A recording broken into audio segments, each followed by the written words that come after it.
Have you ever heard of a creature so bizarre, so resilient, that it seems to defy the very laws of life and death? Today, we're diving deep into the murky waters of Greek mythology to unmask one of its most fascinating and terrifying monsters, the Hydra. This isn't just a story about a multi-headed beast. It's a tale of regeneration, poison, and a battle that has echoed through the ages. So, grab your virtual torch and sword, because we're about to venture into the Lernaean swamp. The Hydra was no ordinary monster. It was said to be the offspring of two of the most fearsome beings in Greek mythology, Typhon, the father of all monsters, and Echidna, the mother of all monsters. With such a terrifying family tree, it's no surprise the Hydra was a nightmare creature. It made its home in the swamps of Lerna, a region near Argos in ancient Greece. Imagine a desolate, misty marsh, where the water is dark and still. From these gloomy depths rose the Hydra, a colossal serpentine beast with, according to most accounts, 9 heads. But what made the Hydra truly legendary wasn't just its multiple heads. It was its terrifying ability to regenerate. Picture this. A hero charges forward, sword flashing, and lops off one of the Hydra's snarling heads. A victory, right? Wrong. In its place, 2 new heads would sprout, even more venomous and aggressive than the one before. It was a biological nightmare, a creature that grew stronger from every attack. And as if that wasn't enough, its breath was said to be a toxic vapor, so poisonous that it could fell any man or beast that came too close. Even its tracks were said to leave a trail of lethal poison. The Hydra was a walking or slithering chemical weapon. And let's not forget the central head. Among its writhing, hissing counterparts, one head was different. This was the main head, and it was immortal. You could cut it, burn it, smash it. It simply could not be destroyed by conventional means. This made the Hydra virtually invincible. It was a puzzle of destruction, a living fortress of flesh and venom. How could any hero possibly hope to defeat a creature that couldn't be killed and grew stronger with every wound? This impossible task fell to none other than the greatest hero of Greek mythology, Hercules, or as you might know him, Hercules. The slaying of the Lernaean Hydra was the second of his famous 12 labors, a series of penances given to him by King Eurystheus. Heracles didn't go alone, though. He knew he needed help to face this regenerative monstrosity. He brought along his trusted nephew, Iolaus, who would prove to be absolutely crucial to their success. When Heracles and Iolaus arrived at the swamp of Lerna, they first had to lure the Hydra out of its lair.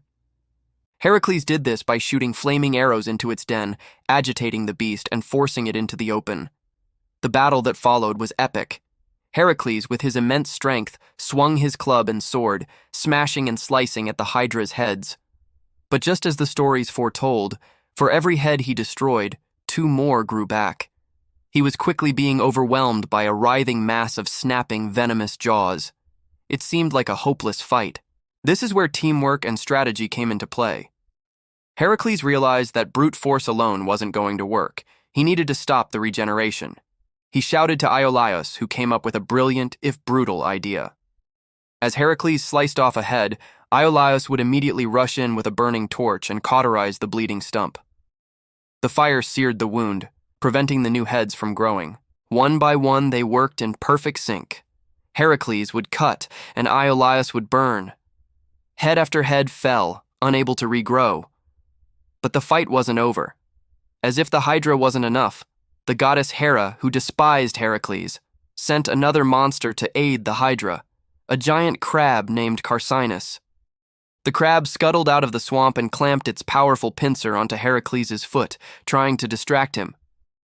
Annoyed but undeterred, Heracles simply crushed the crab under his heel. As a small consolation, Hera placed the crab in the sky as the constellation Cancer, a small footnote in an epic battle. With the crab dealt with, Heracles and Iolaus could focus on the final challenge, the immortal head. After cauterizing the last of the mortal heads, Heracles managed to sever the immortal one. But what do you do with a head that can't be killed? You can't just leave it lying around. So, Heracles buried it deep under a massive rock, where it would remain, hissing and immortal, for all eternity. The beast was finally defeated. But the Hydra's legacy lived on through its poison. Hercules, ever the pragmatist, saw an opportunity. He dipped his arrows into the Hydra's toxic blood, creating venom-tipped projectiles that would be instantly lethal. These poisoned arrows would become one of his most famous and deadly weapons, which he used in many of his later adventures. The Hydra, even in death, continued to be a source of immense power and danger. So what does the story of the Hydra really mean? It's more than just a cool monster fight. The Hydra is often seen as a symbol of a problem that seems to get worse the more you fight it. Think of fighting a rumor or trying to stamp out corruption. Every time you address one part of the problem, two more seem to pop up in its place. The story teaches us that some challenges can't be overcome with simple brute force. They require strategy, intelligence, and sometimes the help of a friend. Heracles couldn't defeat the Hydra alone. He needed Iolaus's ingenuity with the torch. The Hydra's influence stretches far beyond ancient Greece. The term hydra-headed is still used today to describe a complex, multifaceted problem that's difficult to solve. We see the Hydra's DNA in modern pop culture, from the monstrous foes in video games like God of War, to the evil organization Hydra in the Marvel Universe, whose motto, "Cut off one head, two more shall take its place," is a direct nod to the ancient myth. This incredible creature born from myth and legend continues to capture our imagination because it represents a primal fear, the fear of an enemy that cannot be easily beaten, an obstacle that grows with every attempt to overcome it.